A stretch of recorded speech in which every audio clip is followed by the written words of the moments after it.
Exercise 3.1 का question number 3 है। Comparing करनी है वापस से रेशो की बेटा, और चेक करना है कंसिस्टेंट और इनकंसिस्टेंट।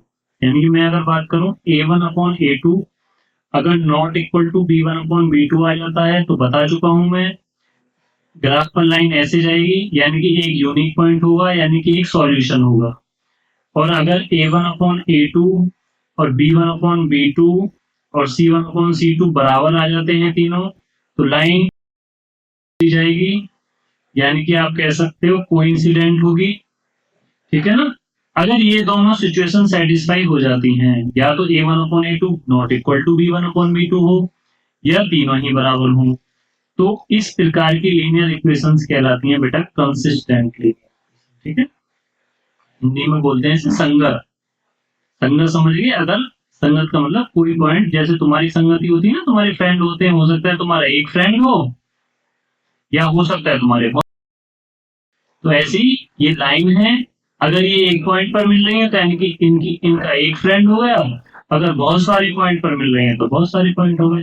यानी कि कहीं भी अगर एक पॉइंट मैच हो रहा है, मिल रहा है, और अगर लाइन पैरेलल चली जाएगी A1/A2 B1/B2 और C1/C2 नॉट इक्वल टू अगर हो, तो लाइन कैसी जाती है बेटा पैरेलल। पैरेलल का मतलब नो सॉल्यूशन होता है, कोई सॉल्यूशन नहीं होता है।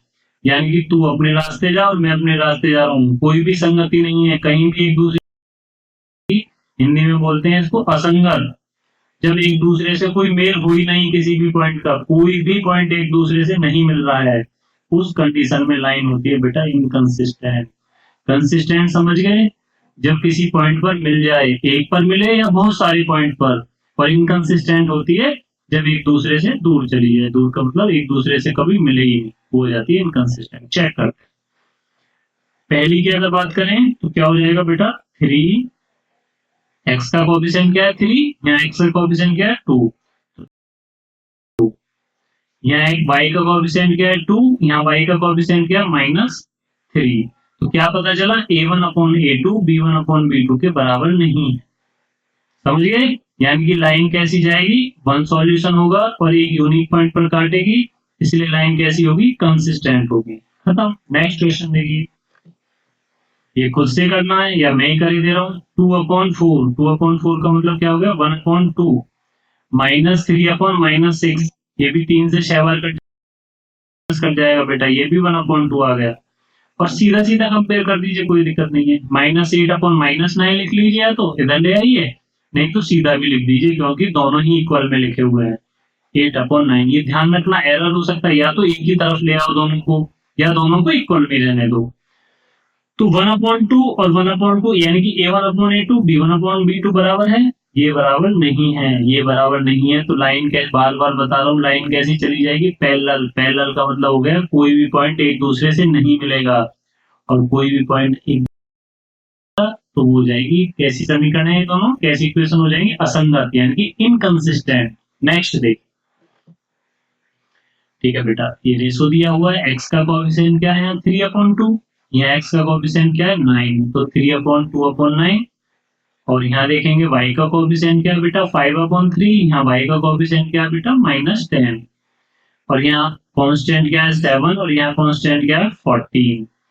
अगर आप चेक करें तो न्यूमरेटर के दोनों पार्ट है, यहाँ 1 माना आपने, तो 9 की मल्टीप्लाई कहाँ हो जाएगी 2 में, तो ये हो गया बेटा 3/18। और ये क्या हो जाएगा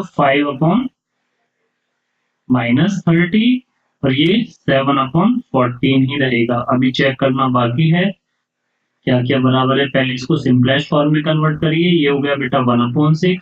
लेकिन बेटा ये क्या हो रहा है, 1 बार कटा 5 से 6 1 -1/6, यानी कि क्या पता चल गया A1/A2 और B1/B2 बराबर नहीं है। बराबर लाइन कैसी जाएंगी, काट कट जाएंगी, इंटरसेक्ट करेंगी एक दूसरे को एक पॉइंट पर, इसलिए इसका एक सॉल्यूशन होगा।